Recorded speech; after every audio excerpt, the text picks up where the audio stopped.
Hey, what's up, guys? Um, it's been kind of a weird half a week now, but I figured um, I would kind of just maybe talk and clear my mind up a little bit. So, um, it's Sunday now as I'm recording this, and I'll probably upload it tomorrow.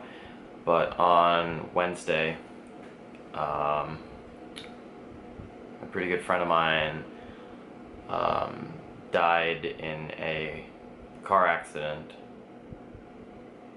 that somebody I've grown up with since we were like, I don't know, 9 or 10 years old or so.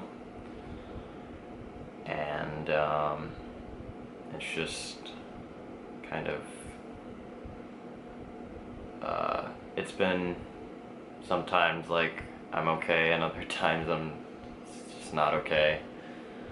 Um, it was a single car accident. Nobody else was involved. Thankfully, nobody else got hurt. He basically, my friend made a very bad decision to drive intoxicated, and um, failed to negotiate a turn and hit a wall. Um, and it's pardon the use of wording here, but it's a pretty sobering experience to kind of to have that happen, and it leaves you with a lot of questions and a lot of thinking to do about it. And obviously, um, it was a very bad and dangerous decision, and it's fortunate that nobody else got hurt because of that. But at the same time, I'm still like I'll be blunt here. I know a lot of people, myself included, sometimes like have little mercy for drunk driving because it is a choice. Um, and there's nothing worse than when that choice ends up harming other innocent people. But I can't just disconnect from the fact that this is a friend and somebody that I grew up with. And I, obviously wish he hadn't made that decision. And the irony and what it leaves me angry, really.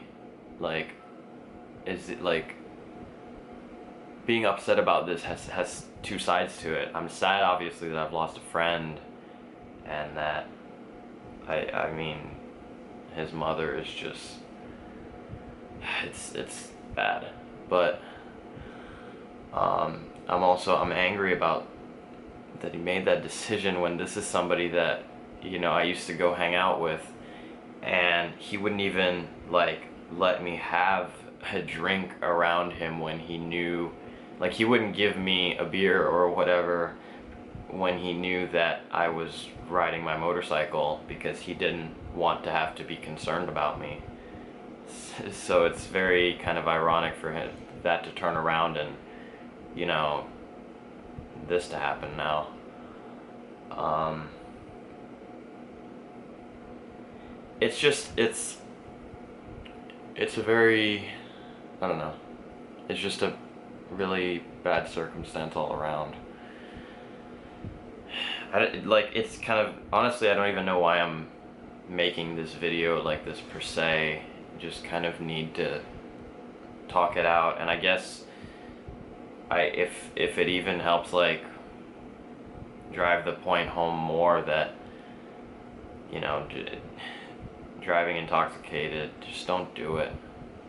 It's just not, it's not worth it.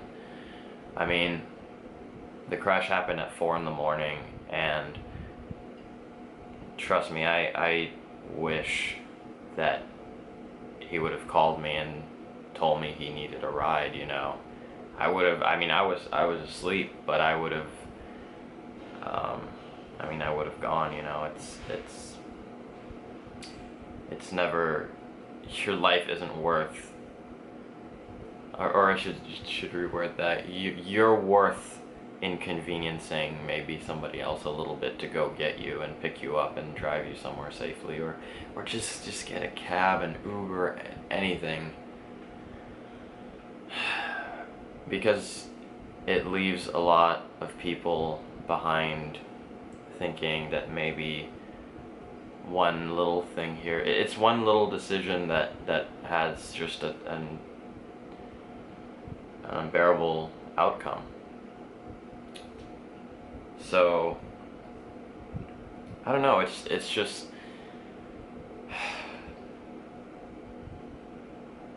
I mean, with how much I'm hurting, I can't imagine how much his family's hurting, because it's just don't we all take risks every day, I mean, I know when I get on my bike I'm taking a risk. I mean, hell, I'm very aware of it after the accident in Arizona. And that's one of those accidents where if you change one or two variables, it could have been a lot worse than it was. And, it's just, driving drunk or high or whatever is it's like the opposite of mitigating risk. You can never eliminate all risk, but it's just don't do it. Just don't. Because it just leaves behind a lot of people that are very hurt. Yeah, I just kind of wanted to get that off my chest, and to maybe if anybody sees this and realizes, I don't know if this helps drive it home any more than the countless other things that have been said about driving drunk or driving high or whatever, driving under the influence of anything, then I mean, I guess it's worth it. But at this point, that decision that my friend made is not reversible. He's gone, and there's nothing that can change that anymore. You don't get a do-over on that stuff. So, I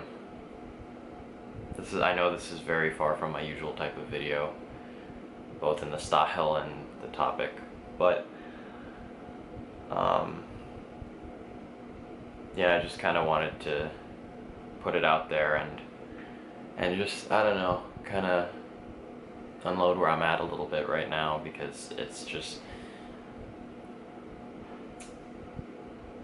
been like, sometimes everything is okay, and then like I'll have a memory or something that just breaks me a little bit.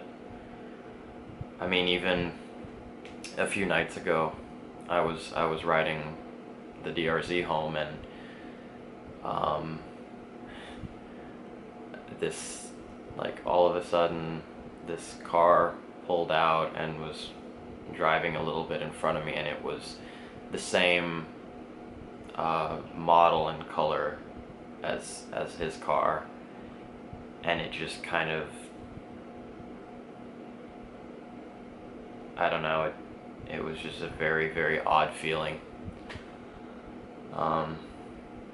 The road that he crashed on isn't one that I take very often, but it's really, really close to where I live.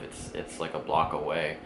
When I heard about the accident, I kind of, I don't know, I had to go see it at that point in time, like, because it's just, the whole thing seemed so surreal. And I mean, I literally, from the time I opened my garage door to the time I got there, it was 2 minutes maybe. It's so close by, and I'm not ever going to be able to take that road and not think about that. And I don't want to. I want it.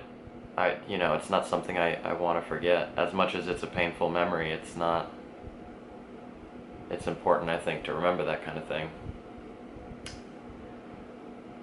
Anyways, if you stuck around this long, thank you.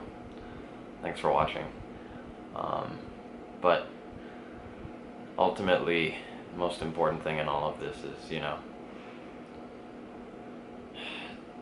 cherish people you care about and don't make a stupid decision like that. So, anyways, back to other things in future videos. Love you guys. Bye.